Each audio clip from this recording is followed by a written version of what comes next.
Maybe I will start at the beginning, and I say that actually there is not so much debate, since the recommended therapy for chronic thromboembolic pulmonary hypertension is surgical therapy, and Dr. Medallion will speak later about the indication, but I will and the surgery by itself. But I will mention when I will speak a little bit about the disease, and then I will say, and then I will describe what are the indications to start medical therapy in these patients.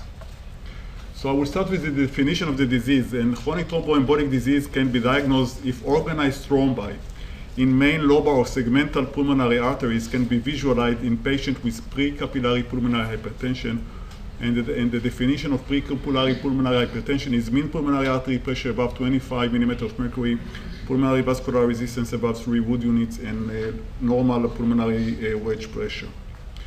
And the disease, the pulmonary hypertension in this patient is not only because of obstruction of proximal pulmonary arteries by organized fibrotic clots, which are different from the clots that we see in acute PE, which are, it's like organized tissue or fibrosis of the tissue. There are also severe small vessel pulmonary vascular disease. And this severe pulmonary vascular disease, it's obstruct vessel and doing changing, which we will see a little bit later, which are very similar to patients with pulmonary arterial hypertension, and it's happened in open areas that are not obstructed because of the clots. And in this area there is high pressure, high shear stress, because most of the flow going to the open areas, and in these areas happen changes that's very similar to pulmonary arterial hypertension. Also, the clots are sometimes are not only central clots, sometimes there are distal clots and distal fibrotic clots that are surgically inaccessible, and the patient have mainly distal disease of chronic thromboembolic. We see the question that many rise in many studies was, is acute PE is the only cause of chronic thromboembolic pulmonary hypertension? And there are very little evidence that a single major PE progressed to chronic thromboembolic disease. In at least 30% of the patients, there is no history at all of venothromboembolic disease, and in some series it's up to 50% of the patients have no history of pulmonary emboli. And thrombophilia, we can find thrombophilia in less than a third of the patient. Some studies show that there are high level of plasma factor VIII, about 40% of the patient. Antiphospholipid antibody, we can find about 20% of the patient. And there was one interesting study that found that the difference in the molecular structure of fibrin leading to resistance of the thrombolysis, which may implicate it in the development of chronic thromboembolic pulmonary hypertension after acute PE. Interestingly, there are several known risk factors, which in many cases the pathophysiology is not quite clear, but these patients are prone to develop chronic thromboembolic pulmonary hypertension. For example, a patient after splenectomy, patient with infected venoatrial shunt.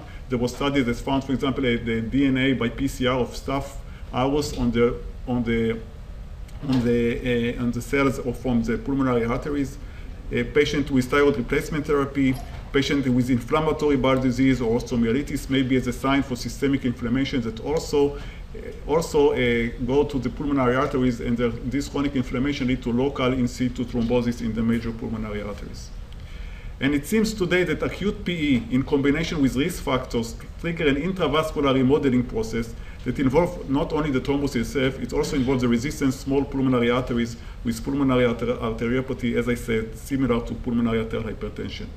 We must remember that chronic thromboembolic pulmonary hypertension is a progressive disease, and without treatment, the patient usually dies in 5 years from right heart failure. And anticoagulation by itself is not enough to treating this patient. What about the epidemiology of the disease? The epidemiology is not quite clear, and the classic estimates of disease frequency refer to the number of events of patients that found to suffer from chronic thromboembolic pulmonary hypertension after an episode of pulmonary emboli. The one study was published, one non-study was published in the New England Journal in 2004. It was a follow-up study of 223 patients that have one single first episode of PE. And as you see in this study, after 2 years, almost 4% of the patients were diagnosed as suffering from chronic thromboembolic pulmonary hypertension. Another study that was published in the European Respiratory Journal in 2009, it was a study of about 260 patients, And in this patient, the follow-up was 46 months, and the rate was lower. But interestingly, those patients who have PE, which was not related to trauma or surgery or prolonged bed rest, it was identified as idiopathic PE, have higher incidence of chronic thromboembolic pulmonary hypertension. But as I said before, up to 50% of the patients have no history of PE.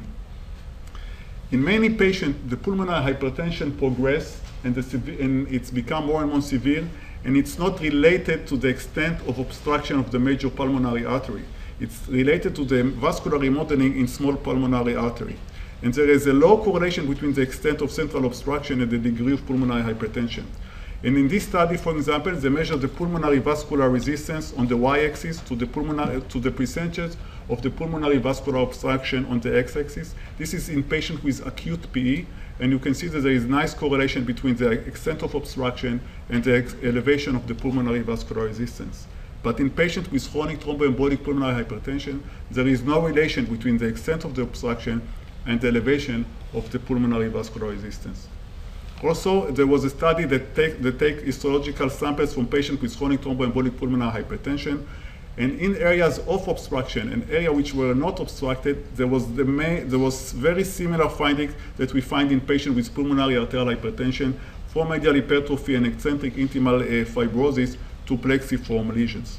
And last, we see that in several patients, they were able to document that the pulmonary hypertension progressed with no change in the percentages of the pulmonary vascular obstruction. You can see this patient is in the first point in time. There was, and later on, about a year later, the pulmonary vascular resistance significantly increased, no change in the extent of pulmonary vascular obstruction. Usually the clinical presentation is not specific. The patient usually complains of progressive dyspnea and exertion, palpitation, sometimes syncope, and usually they come many times with sign of right heart failure. Sometimes there is a honeymoon period between the acute event of PE and the development of clinical sign of chronic thromboembolic pulmonary hypertension. And because the symptoms are not specific, the time of diagnosis is long. It's about 2 years. And when we suspect that the patient have a chronic thromboembolic pulmonary hypertension, the first choice, the first diagnostic test that we will choose is ventilation perfusion scan. And if the perfusion scan is normal, it actually excludes chronic thromboembolic pulmonary disease. If it's indeterminate or a high probability, we'll go ahead and we'll perform or CT angio or MR angio, and then all patients should have gone a pulmonary angiography. You can see a classic perfusion and ventilation scan. You can see many perfusion segmental defect with normal ventilation, classical to severe chronic or diffuse chronic thromboembolic disease. This is a CT angio from a patient. You can see here the proximal laminated thrombus in the right main pulmonary artery, and also you can see here in the left descending pulmonary artery. And also you can see in the normal chest CT, you can see a mosaic perfusion. Area which are obstructed, the perfusion is poor to this area, and there seem like a hyperlucent area on the chest CT scan. And then we'll go to pulmonary angiography. This is just an example of a patient before and after the operation and atherectomy. You can see the improved flow to the right upper lung in this patient.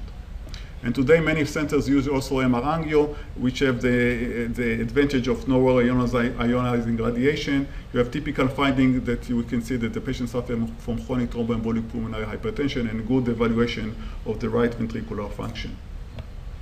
So how do we treat this patient? So as I said before, pulmonary thromboendarterectomy is a treatment of choice for this patient, and successful operation usually can lead to full recovery of the patient. However, this patient should get conventional therapy, which include oral anticoagulant. About inferior vena cava filter, it's still a big debate. Many centers do it routinely, but many centers do not use it at all. So there is no clear answer whether a patient with chronic thromboembolic disease that may suffer from recurrent pulmonary emboli should get a inferior vena cava filter. And of course, this patient, if they need, they get diuretics and oxygen. And in some patients, we refer them to lung transplantation. What is the place, or why we should think about medical therapy for this patient? As I said before, this patient has vascular lesions similar to pulmonary arterial hypertension, and the same drugs actually may be used in this patient too, which include endothelin receptor antagonists, PD5 inhibitors, and prostacyclins. One indication is when we are diagnosed a patient with chronic thromboembolic disease that have a central disease, a major obstruction of the central pulmonary arteries, and we perform right heart catheterization. But we see that the pulmonary vascular resistance is very high. We know that there is a correlation between the level of pulmonary vascular resistance and the mortality from the operation. And if the mortality increases as the PVRs increase and above 1,200 DN, the mortality approach 20% from the operation. So in this patient, we will try to treat this patient aggressively in order to decrease the pulmonary vascular resistance. We will repeat the right heart catheterization after 3 months, and if we see that the patient improving hemodynamically, then we can go ahead and perform the operation. Many patients are not fit or not suitable to undergo an operation because they have mainly distal thromboembolic disease. Some patients, even after operation, in up to 15% of the patients, there is persistent pulmonary hypertension. And some patients have other comorbidities. Actually, because the risk of operation is so high, so we will go ahead and perform, and we'll give this patient some specific specific treatment for the pulmonary arterial hypertension. I would like to show you. I'm sorry, it's in Hebrew. I didn't know that some English non-Hebrew speaker will be here, but I will say it in English. No more time, almost. It's 2 minutes, okay? This is 43-year-old woman, non-smoking. She was hospitalized in another hospital because of dyspnea and hypoxemia. CT angio, they would perform CT angio, which was suspected for PE, and she was discharged with Coumadin treatment. And then she arrived to our hospital, to the ER, with actually severe right heart failure, with anasarca, severe pulmonary hypertension, reduced right ventricular function. This is a CT angio scan. You can see huge pulmonary arteries. This is the main pulmonary artery.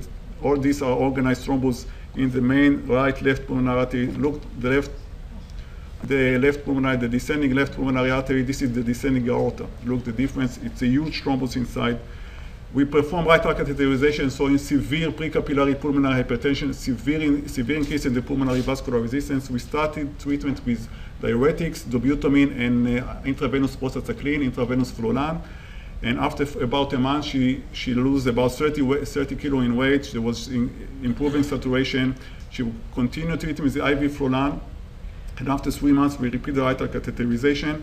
We show in the hemodynamic improvement, and actually we transfer her for operation in France, but unfortunately she died a few days before the operation from sepsis. But this is just to the relation, to see that this patient can be very sick. Regarding treatment, there were several small treatment. I will just mention 2 and I will end with this. The one was the benefit trial using in patients with inoperable chronic thromboembolic disease or persistent PH. The treatment was with busentan, an endothelin receptor antagonist. Interesting, showing improving hemodynamic, but there was no improvement in exercise capacity. This is, you see the improvement in PVR, improvement in BNP, and increase in cardiac index in this patient. And the second study was a phase 2 study assessing the therapeutic potential of Riojiquat. This is a new drug, stimulator of guanylate cyclase. In this patient, which also improved in exercise tolerance and also pulmonary vascular diseases.